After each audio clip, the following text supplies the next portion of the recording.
초대되어 오신 분들이 꽤 많이 계신데요. 오늘 하나님 주시는 은혜와 또 구원의 은총이 우리 모든 새 가족들에게 넘쳐나시기를 주님의 이름으로 축복합니다. 자, 제가 질문을 하나 드리겠습니다. 여러분은 하나님이 계시다고 믿으십니까? 아니면 하나님이 계시지 않는다고 믿으십니까? 이게 교회에서 하는 질문 치고는 참 이상한 질문이죠. 그렇죠? 그런데 그 목회를 하다 보니까요. 이렇게 예수님을 아직 영접하지 않으시고 새 가족으로 교회 오신 분만 이렇게 하나님이 안 계시는 것 같다 이런 생각을 하시는 게 아니라 교회를 다니는 분들 가운데도 하나님을 안 믿는 분들이 안 계시는 것처럼 행동하며 사는 분들이 계시는 것 같다라는 생각들이 들 때가 참 많아서 한번 드려본 질문입니다. 새생명 초청주의를 맞아서 다시 한번 질문을 던져 보겠습니다. 여러분, 하나님이 정말 계시다고 믿으십니까? 아니면 하나님은 안 계시다고 믿으십니까? 사실 이 질문에 대한 대답, 즉 하나님은 계시다, 하나님은 안 계시다. 세상은 이렇게 두 종류의 믿음을 가진 사람들로 나뉘어져 있는 것을 우리가 알게 됩니다. 우리처럼 하나님이 계시다라는 것을 믿는 사람들이 있고요. 또 하나님이 절대 없다. 이게 무신론적 믿음이라고 얘기하는데 이런 믿음을 가지고 세상을 살아가는 분들이 계시기도 하다는 거예요. 자, 그러면 하나님이 계시느냐, 하나님이 안 계시느냐 이거에 따라서 다음 질문에 대한 답이 전혀 달라질 수 있을 거라고 생각해요. 자, 그 다음 질문을 던져 드릴게요. 여러분, 닭이 먼저입니까? 달걀이 먼저입니까?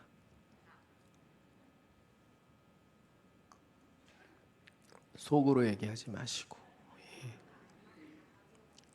어디서 닭 이러는데요. 오늘 저녁에 치킨 드셔야 될 것 같은데 닭 그러시는데 닭이 먼저입니까? 달걀이 먼저입니까?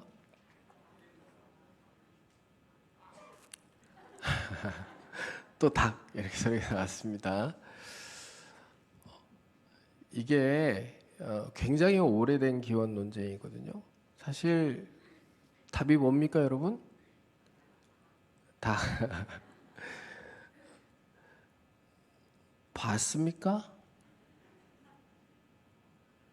이게 대답하기가 되게 어려운 게요. 믿음이 없으면 답하기가 어려운 질문이에요. 안 봤기 때문에. 누구도 본 사람이 없기 때문에. 누군가 보고 내가 봤다라고 얘기를 하고 또 그것에 동조하는 사람들이 생겨나면 금방 답하기가 쉬워질 겁니다. 그런데 본 사람이 없어요. 닭이 먼저인지 달걀이 먼저인지 본 사람이 없어요. 먼저. 그렇기 때문에 믿음, 신에 대한 믿음이 없이는 답하기가 어렵습니다. 그런데 우리는 아까 대답했잖아요. 하나님이 계신다고 믿는다 그랬죠. 그렇기 때문에 답하기가 굉장히 쉽습니다. 답은 아까 닭 하셨는데 닭이 답입니다. 왜 그러냐면 창세기 1장 21절 말씀을 보면 이렇게 기록되어 있어요. 같이 한번 읽어볼게요. 하나님이 큰 바다 짐승들과 물에서 번성하여 움직이는 모든 생물을 그 종류대로 날개 있는 모든 새를 그 종류대로 창조하시니 하나님이 보시기에 좋았더라. 날개 있는 모든 새를 그 종류대로 창조하시니 이렇게 돼 있죠. 그러면 하나님이 닭을 먼저 창조하셨어요? 달걀을 먼저 창조하셨어요? 닭을 먼저 창조하셨죠? 분명하죠? 자, 그러니까 닭이 먼저냐 달걀이 먼저냐 이런 질문이 나오면 이제 딱 뭐라고 답하면 됩니까? 닭. 무엇에 근거해서요? 말씀에 근거해서, 여러분이 가지신 믿음의 근거해서, 즉 하나님은 살아계시다라는 믿음의 근거에서 닭이 먼저다라고 분명히 대답하실 수 있어야 될 것 같아요. 여러분, 하나님이 계시다라고 전제를 하고요. 이 믿음을 가지면 세상의 기원이나 우주의 기원이나 이런 문제에 대해서 답하기가 조금은 쉬워집니다. 그리고 인생의 기원에 대해서도 인생이 어디로부터 와서 어디로 가는지에 대하여서 답하기가 쉬워집니다. 왜 그렇죠? 성경에 기록되어 있기 때문에 그렇습니다. 그런데 하나님이 없다라고 얘기를 하면 우주의 기원도, 지구의 기원도, 또 인생의 기원도 답하기가 어려워집니다. 잘 모르겠다라고 얘기할 수밖에 없습니다. 아니면 과학자들이 세운 가설인 빅뱅 이론이나 진화론이나 이런 것에 근거해서 대답을 할 수밖에 없고요. 그것도 아니면 관심 없다 이렇게 얘기하고 이렇게 아예 그 다음 대화를 차단해 버리는 그런 상황에 이르게 될 수 있다는 겁니다. 그러니까 우리가 어떤 믿음을 가졌느냐에 따라서 지구의 시작, 또 인생의 시작, 그리고 우주의 시작 이런 부분들에 대해서도 전부 답하는 게 달라진다라는 얘기예요. 사실 우리 한 사람 한 사람이 굉장히 특별한 존재라고 성경은 말하거든요. 그런데 세상은 우리를 굉장히 특별한 존재라고 얘기를 합니까? 여러분, 세상에서 당신은 굉장히 특별한 분이에요. 특별한 존재예요. 굉장히 존귀한 분이에요. 당신을 위해서 신이 모든 것을 걸었어요. 막 이런 얘기들 들어보신 적 있으세요?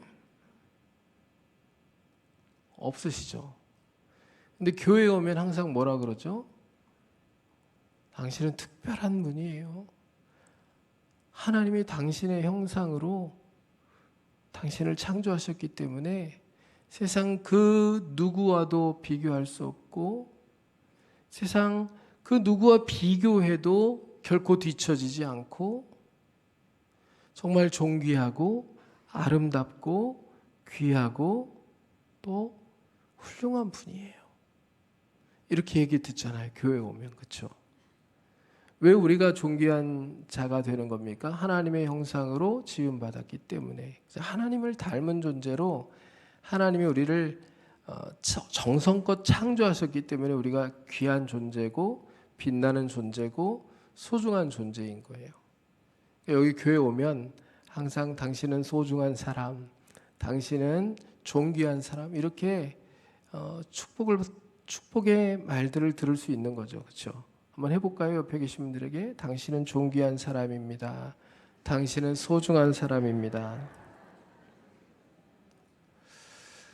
근데 세상에서는요, 마치 우리가 어쩌다 보니까 이 세상에 존재하는 사람들 같은 그런 인식을 받게끔 취급을 받습니다. 어쩌다 보니까 우리가 이 시대에 태어났고요. 어쩌다 보니까 우리가 대한민국 땅에 태어나서 어쩌다 보니까 오늘을 살아가고 있는 거예요.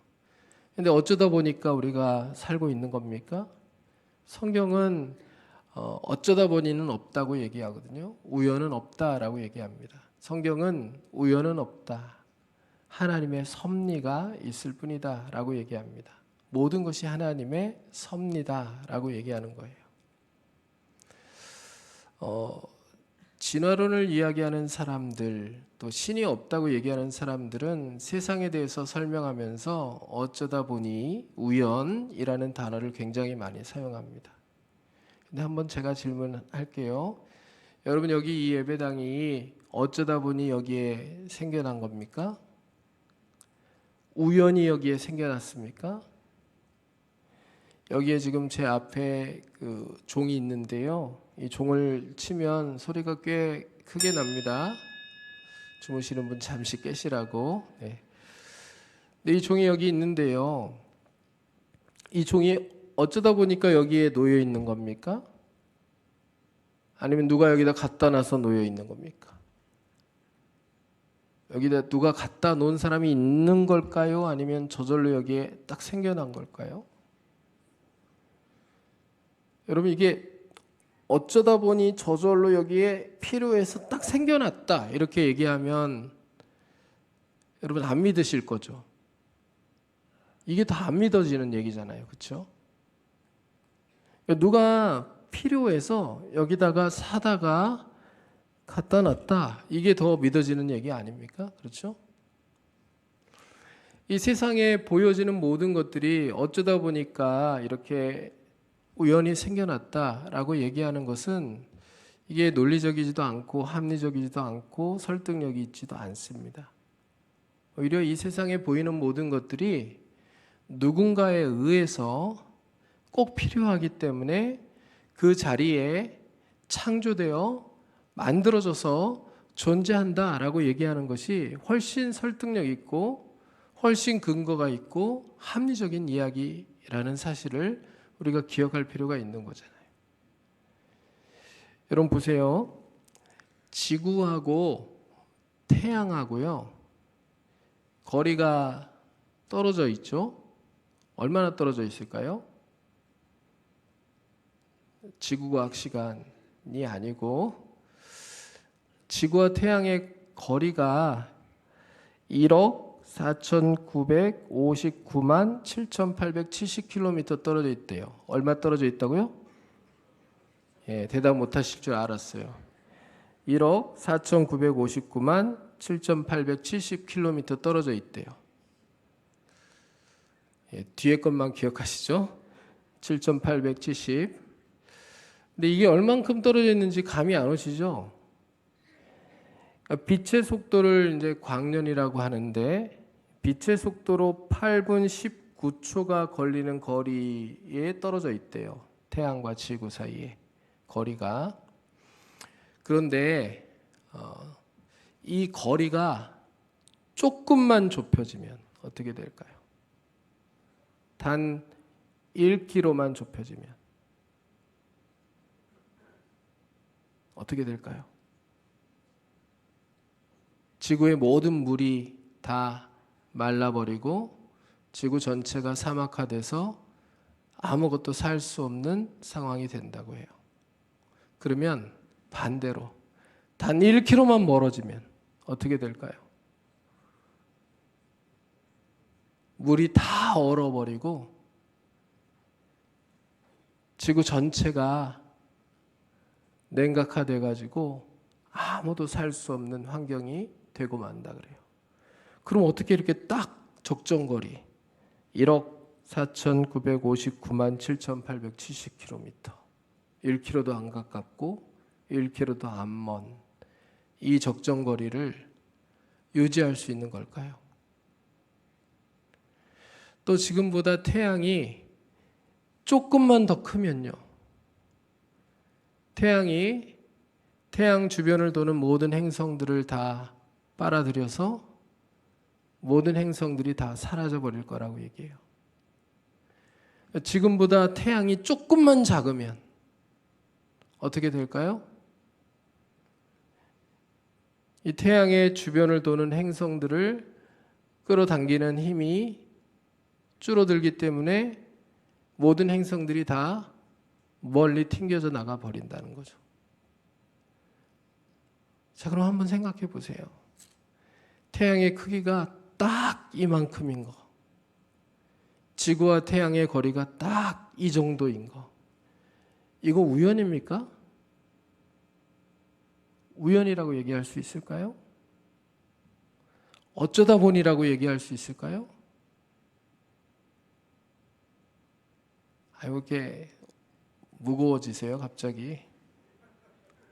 어쩌다 보니 우연이가 아니라 하나님이 이렇게 정해 놓으신 거겠죠. 그렇죠? 우리는 하나님 믿는다 그랬잖아요. 그렇죠? 그러니까 하나님이 이렇게 정해 놓으신 거예요.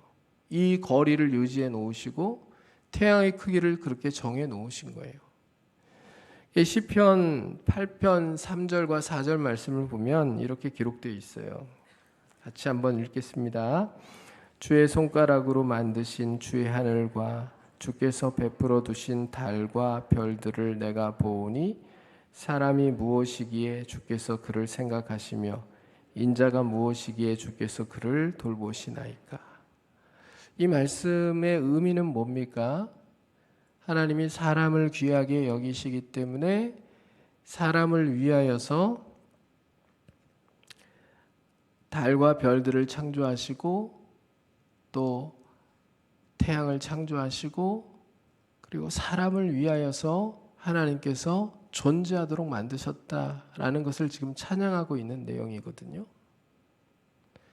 그러니까 하나님이 우리 한 사람 한 사람을 창조하신 것도 태양을 그 크기로 창조하시고 지구와의 거리를 유지하시는 것처럼 우연이 아니라 특별한 섭리로 우리 한 사람 한 사람을 창조하시고 오늘을 살게 하신다라는 것을 우리가 믿을 수 있었으면 좋겠어요. 여러분 한 사람 한 사람은 소중한 사람입니다.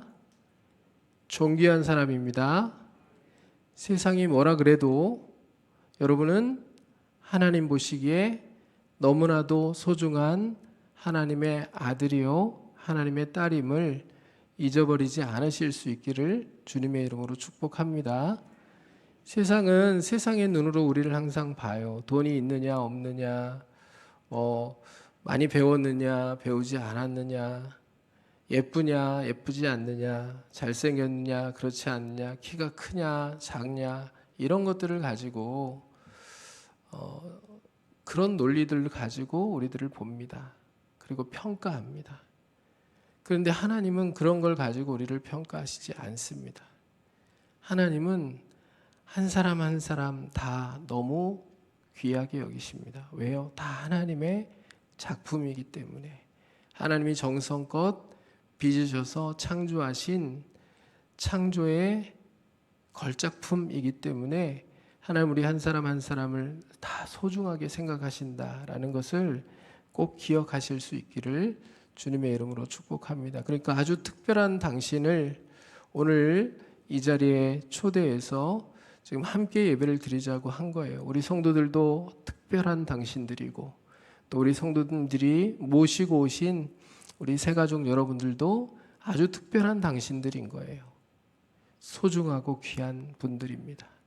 오늘 그 귀한 분들이 하나님 앞에서 은혜를 충만하게 누리고 하나님이 나를 얼마나 사랑하시는지에 대한 분명한 확신을 가지고 돌아가는 귀한 시간들이 되실 수 있기를 주님의 이름으로 축복합니다. 자, 하나님은요 우리를 사랑하십니다. 우리를 그저 피조물 중에 하나로 창조하신 것이 아니라 자기의 형상을 닮은 아들, 딸로 창조하셨기 때문에 그래요. 여기 형상이라는 단어 자체가 아들, 딸, 우리가 이제 아이들을 낳으면 부모를 닮잖아요. 그러니까 부모를 닮았다 할 때 그 닮았다가 형상이에요. 그래서 하나님의 형상으로 지음을 받았다라는 얘기는 하나님을 닮은 존재로 우리가 태어났다라는 겁니다. 그러니까 하나님은 처음부터 우리를 하나님을 닮은 아들, 딸로 대하셨어요. 그런데 인간이 하나님이 주신 자유의지를 가지고 하나님을 반역합니다. 하나님이 딱 금하신 명령이 하나 있었어요. 그게 무엇입니까? 선악을 알게 하는 나무의 열매는 따먹지 말라. 그거 하나였는데 그게 인간과 하나님을 기준 짓는 유일한 구분선이었어요. 기준선. 그러니까 인간에게 모든 권한을 하나님이 주셨기 때문에 인간이 자연 만물을 다스리는데 하나님이 주신 권한을 가지고 마음껏 자연 만물을 다스렸단 말이에요. 그런데 인간과 창조주인 하나님과 피조물인 인간 사이를 구분짓는 유일한 구분선이 하나님이 주신 이 명령 하나였어요. 그러니까 하나님의 명령을 순종할 때 인간은 피조물로서 창조주인 하나님을 인정하는 것이 되고 하나님의 명령에 순종하지 않으면 피조물인 인간이 창조주의 영역에 도전하는 것이 되는 거죠. 근데 인간이 하나님이 주신 이 명령 하나를 순종하지 못함으로 범죄했습니다. 그것을 타락이라고 얘기하죠. 타락한 이후의 모든 인간들은 죄성을 가지고 세상에 태어납니다. 이걸 원죄라고 얘기하고요. 그리고 이 죄성으로 말미암아 살아가면서 자기 스스로 죄성의 근거에서 죄를 짓게 되죠. 이걸 자범죄라고 얘기합니다. 자, 그러면 제가 질문을 다시 한번 던질게요. 여러분, 세상에 태어나는 모든 사람들은 태어날 때부터 선한 존재일까요? 악한 존재일까요? 예, 세상에 태어나는 모든 사람들은 태어날 때 선한 존재일까요? 악한 존재일까요? 이게 성선설, 성악설 이렇게 배우셨죠? 태어날 때부터 선하냐, 태어날 때부터 악하냐. 성경은 인간이 태어날 때부터 악하다고 가르쳐요. 사실 아이들을 이렇게 보면은 천사 같죠. 그렇죠? 막 태어나서 이렇게 방긋방긋 나를 보고 웃는 아이들을 보면 그냥 천사 같죠. 근데 자세히 보시면 얘네들이 천사예요? 자세히 보시면 이기적인 놈들, 지밖에 모르는 놈들, 이런 생각이 들지 않습니까? 저는 아직 한 번도 자기 부모를 위하는 갓난 아이를 본 적이 없습니다. 태어나서 딱 엄마 아빠가 아직 잘 시간인데 내가 배고프다고 울면 엄마 아빠가 많이 피곤하시겠지? 5시간만 참아야 되겠다. 아침에 엄마 아빠 깨면 울어야 되겠다. 이렇게 생각하고 봐주는 아이를 본 적이 없습니다. 마찬가지예요. 싸면 찝찝하죠. 애들도 찝찝하니까 우는 거예요. 밤에도 싸면 울어요. 그런데 부모를 생각해서 찝찝해도 5시간만 참아야 되겠다. 그렇게 생각하고 부모가 깰 때까지 기다려주는 아이를 본 적이 없습니다. 아마 앞으로도 못 볼 겁니다. 왜요? 인간은요, 태어나면서부터 이 죄된 본성, 이기적인 본성을 가지고 태어나서 삶을 살기 때문에 그래요. 그래서 인간이요, 하나님과 같은 존재가 되어버렸다라는 얘기는 선과 악을 판단하는 일에 있어서거든요. 그러니까 하나님이 선이라고 정하신 것을 선으로 받아들이고 악이라고 말씀하시는 것을 악으로 받아들이는 게 피조물인 인간의 취해야 될 태도인데, 인간이 이제 스스로 하나님이 선이라고 말씀하시는 것을 악이라고 해석하고 하나님이 악이라고 말씀하신 것을 선이라고 해석하면서 자기 마음대로 인생을 살기 시작했어요. 그러니 죄를 계속해서 범하게 되는 거죠. 하나님 앞에서. 성경이 말합니다. 타락한 이런 인생의 결과는 죽음뿐이라고 얘기합니다. 히브리서 9장 27절에도 이렇게 말씀하고 있습니다. 같이 한번 읽어봅니다. 한 번 죽는 것은 사람에게 정하신 것이요 그 후에는 심판이 있으리니. 한 번 죽는 것은 사람에게 정한 일이래요. 여기에 나는 죽지 않는다 하실 분 계십니까? 안 계시죠? 모든 인간은 태어나면 반드시 죽습니다. 그리고 죽은 다음에는 하나님의 심판대 앞에 반드시 서야만 합니다. 그리고 심판받아야 돼요. 무엇에 따라 심판받습니까? 자기가 이 세상을 어떻게 살았는지에 따라 심판받는, 특별히 하나님이 있다고 믿으며 살았는지 하나님이 없다고 믿으며 살았는지, 그게 굉장히 중요한 기준이 되겠죠. 그렇죠? 또 하나님이 있다고 믿으며 살았다고 해도 예수 그리스도를 온전히 믿었는지 믿지 않았는지 중요한 기준이 될 겁니다. 그래서 자기 행한 대로 믿음대로 심판을 받게 될 것을 성경이 말씀하고 있습니다. 로마서 3장 23절 말씀도 마찬가지입니다. 모든 사람이 죄를 범하였음에 하나님의 영광에 이르지 못하더니. 죄를 안 짓는 사람이 있다고요? 없다고요? 없다고요. 죄를 안 짓는 사람 없다고요, 세상에. 자, 여기 모이신 분들 가운데 나는 죄가 없다, 난 죄 안 져요, 죄가 뭐예요? 하시는 분 손 한번 들어보시죠. 안 계시죠? 제가 한 10년 전쯤 된 것 같아요. 10년 전쯤에 새가족부를 섬기고 있었는데, 새가족부 강의를 하는 도중에 모든 인간은 죄인입니다, 이렇게 똑같이 여러분들에게 말씀 전하는 것처럼 가르쳤는데요. 그리고 손 들어보라고 했거든요. 자, 근데 나는 죄가 없다, 나는 죄를 안 짓고 산다 라고 생각하시는 분 손 한번 들어보세요. 그랬더니 한 남자분이 손을 번쩍 드는 거예요. 이렇게 번쩍 드는 거예요. 그래서 제가 엄청 당황했어요. 예수님이 오셨나 막 그 생각이 들더라고요. 너무 당황했어요. 그래서 제가 당황한 마음을 이렇게 누르면서 마치 아무 일도 없다는 듯이 태연하게 질문을 했어요. 이렇게 질문했습니다. 죄가 없으시다 그랬는데 혹시 속으로 나쁜 생각 해본 적 없으세요? 엄청 많죠. 이렇게 대답하는 거예요.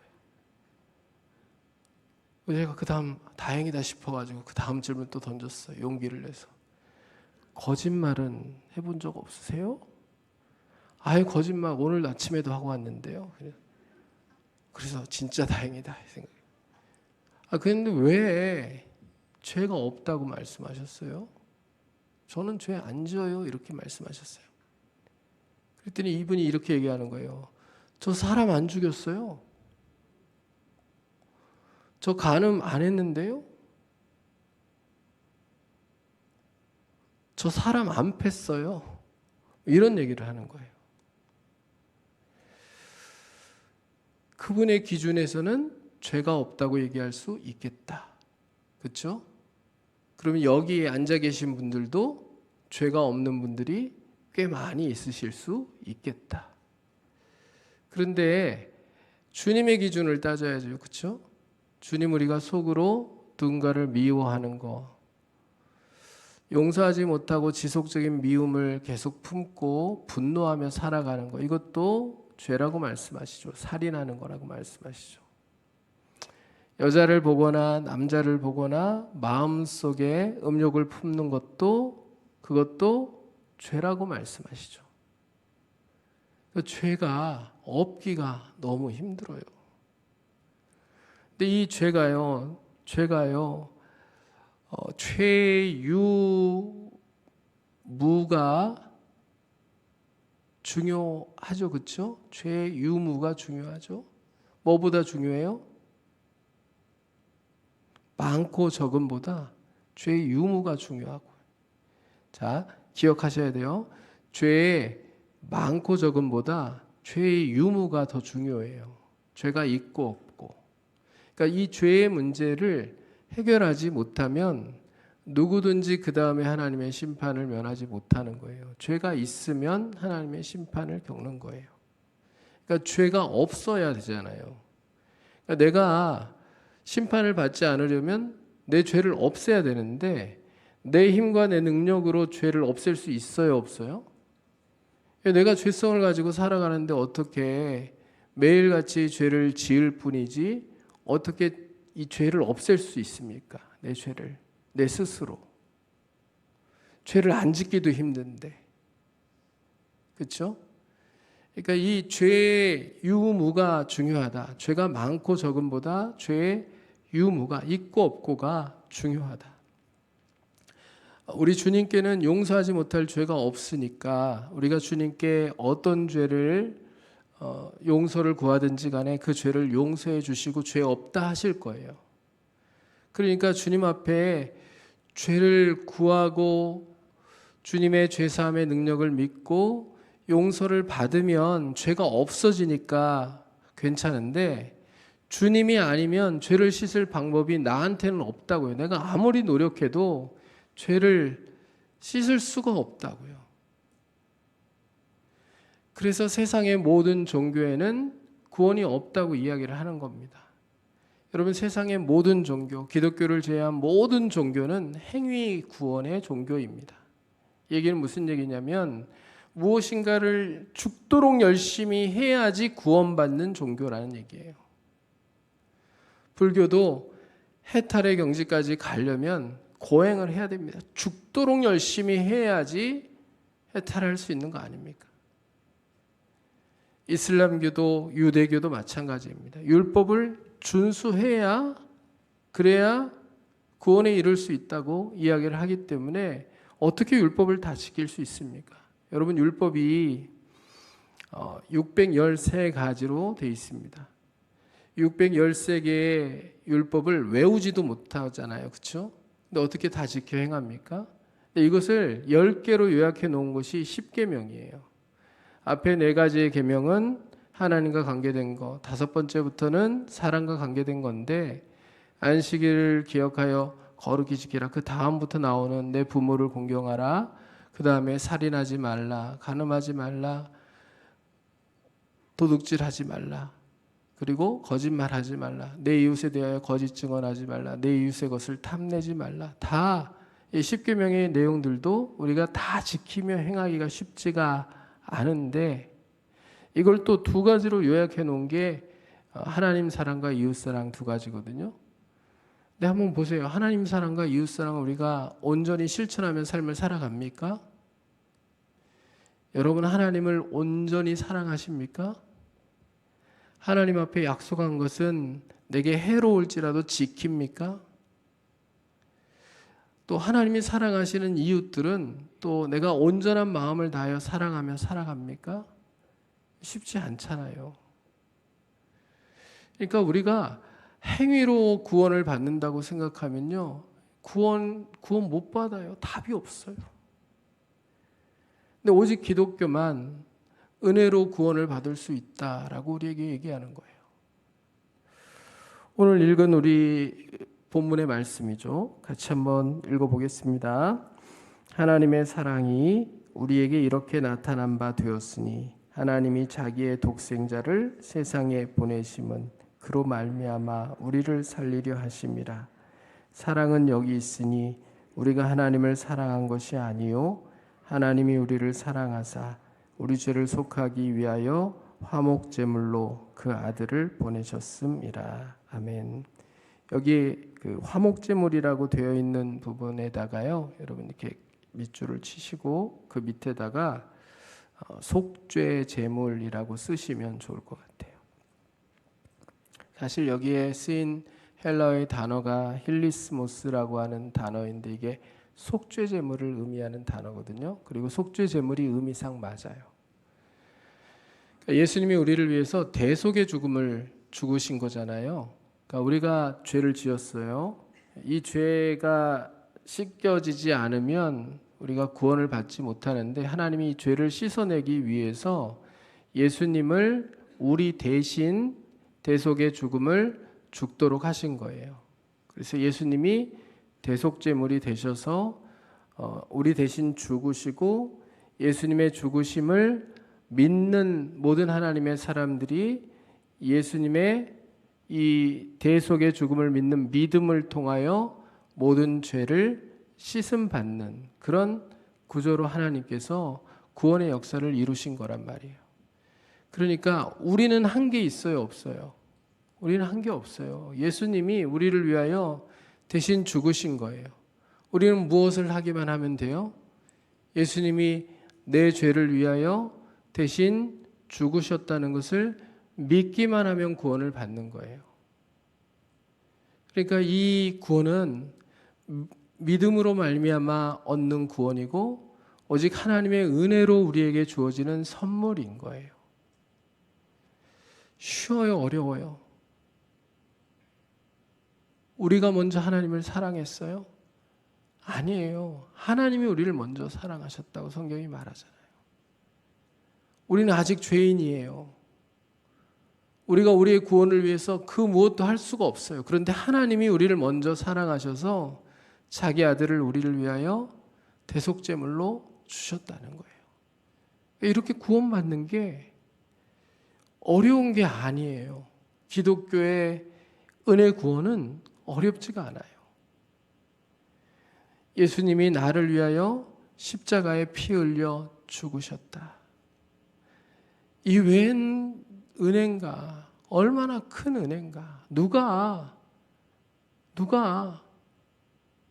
나 같은 사람을 위하여서 자기 아들의 생명을 대신 내어주고 나를 살리려고 할 수 있을까?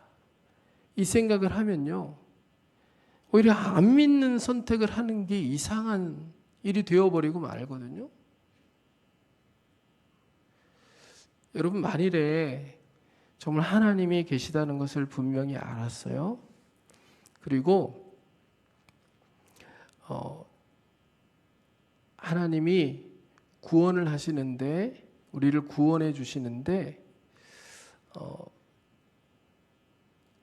네 재산 전부를 다 팔아가지고 가지고 오면 너의 현재의 문제도 내가 해결해 주겠거니와 너의 영생도 내가 보장해 주겠고 너의 모든 삶을 현재부터 영원까지 내가 책임져 주겠다. 이렇게 하나님이 그렇게 말씀하신다고 하면 그럼 여러분은 어떻게 하실 거예요? 진짜 하나님이 계신다는 것을 여러분들이 알았어요. 그리고 분명히 믿어요. 그리고 하나님이 그런 요구를 하세요. 그러면 반응하실 거예요? 아니면 돈 없는데요? 못하겠는데요? 싫은데요? 안 할 건데요? 그거 말이 안 되는 것 같은데요? 이렇게 하실 건가요? 사실 방법이 그것밖에 없다고 하면 아마 하실걸요? 수단 방법을 안 가리고 어떻게든 돈 마련해서 내가 그 값을 치르고 내가 구원받기 위해서, 영생 얻기 위해서 그렇게 노력할걸요? 여러분, 이단에 빠진 사람들이 다 이단의 가짜 거짓 논리에 현혹돼서 그렇게 자기 전 재산 갖다 바치고 인생을 갖다 바치는 거 아닙니까? 그러니까 진짜로 하나님을 믿는다면 하나님이 그런 요구를 하실 때 하겠죠. 그런데 하나님이 그런 요구를 하시는 분이 아니시라고요. 하나님이 우리에게 말씀하신 것은 하나예요. 딱 하나. 주 예수를 믿으라. 그리하면 너와 내 집이 구원을 얻으리라. 돈 드는 거 아니고요. 힘드는 거 아니고요. 그런데 이 구원의 방법이 너무 쉬워 보이죠. 너무 값싸 보이죠. 그렇죠? 이 공짜라니까 관심이 떨어지는 것 같죠. 뭔가 낚이는 것 같죠. 네, 여러분, 하나님이 왜 이렇게까지 하실까를 생각하시면요, 우리가 하나님 앞에 우리의 온 마음을 드리고 정말 감사를 드리며 하나님이 베풀어 주신 구원의 방법이신 예수 그리스도를 온전히 붙들고 주님 안에서 영생의 기쁨을 누리는 삶을 살아가는 것을 기쁨으로 선택하는 하나님의 사람들이 될 거라고 믿습니다. 하나님이 우리를 얼마나 사랑하시는지를 여러분 이 이야기를 통해서, 이 구원의 방법을 통해서 우리가 깨달을 수 있었으면 좋겠어요. 도대체 자기 아들을 십자가에 죽게 함으로 하나님이 얻으시는 유익이 뭡니까?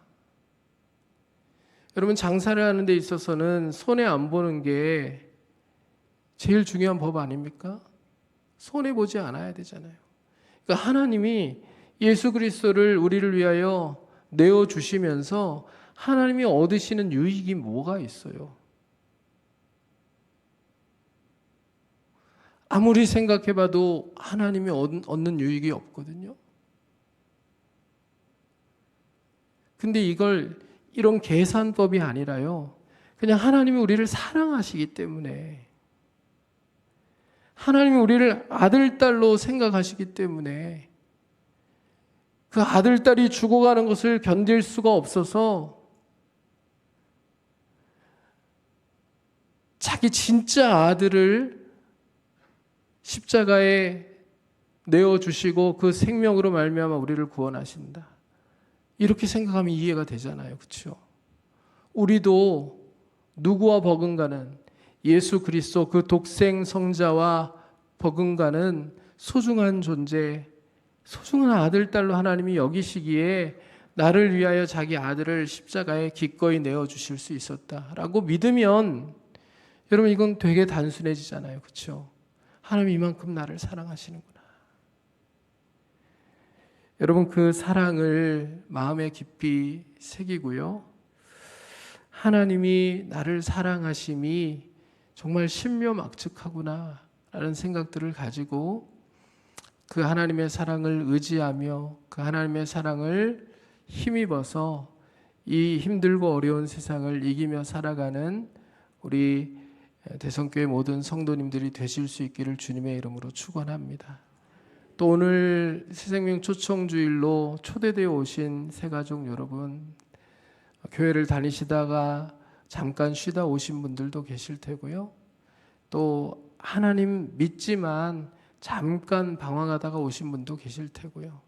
혹은 진짜 나는 신이 없다고 믿는다라고 생각하고 철통 보완을 하고 있지만 그러나 지인들의 초대 관계 때문에 어쩔 수 없이 오신 분도 계실 텐데요. 한 번쯤은 고민해 보시면 좋겠어요. 정말 신이 없다면 괜찮아요. 여러분들이 지금껏 살아오셨던 것처럼 그렇게 살아가셔도 좋습니다. 제가 보니까 여기 앉아 계신 새 가족들 다 천사처럼 보이시네요. 법 없이도 사실 분들처럼 보여요. 다 착하게 보이시고 죄 안 짓고 살 만큼 되게 미남이시고 또 미녀이시고 착하게 보이시고 너무 선하게 보이세요. 그러니까 만일 진짜로 하나님이 안 계시다면 여러분들이 지금껏 살아오셨던 대로 살아가셔도 아무런 문제가 없을 것 같아요. 그러나 한 번쯤은 생각해 보세요. 진짜 신이 있다면, 진짜 하나님이 있다면, 그래서 성경이 말하는 모든 말씀들이 사실이라면, 그러면 내가 오늘 구원을 받을 수 있는 그런 길들을 제시를 받았는데, 이게 어려운 것도 아니고 굉장히 쉬운 건데, 근데 그것을 받아들이지 못하고 그 시간을 지나가 버리고 사람에게 한 번 죽는 것은 정한 것이요 그 위에는 심판이 있으리니 하신 말씀처럼 하나님의 심판대 앞에 딱 서가지고 그때 내가 무슨 말을 할는지, 하나님 진짜 있었네요? 저는 없는 줄 알았어요. 없는 줄 알아서 그렇게 살았는데 죄송해요. 한 번만 다시 살려주시면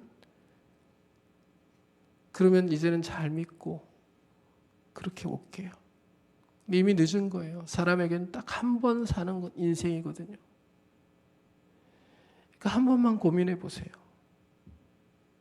정말 신이 없다면 내가 살아온 세월처럼 사는 거 아무 문제 없을 텐데, 정말 신이 있다면 더 늦기 전에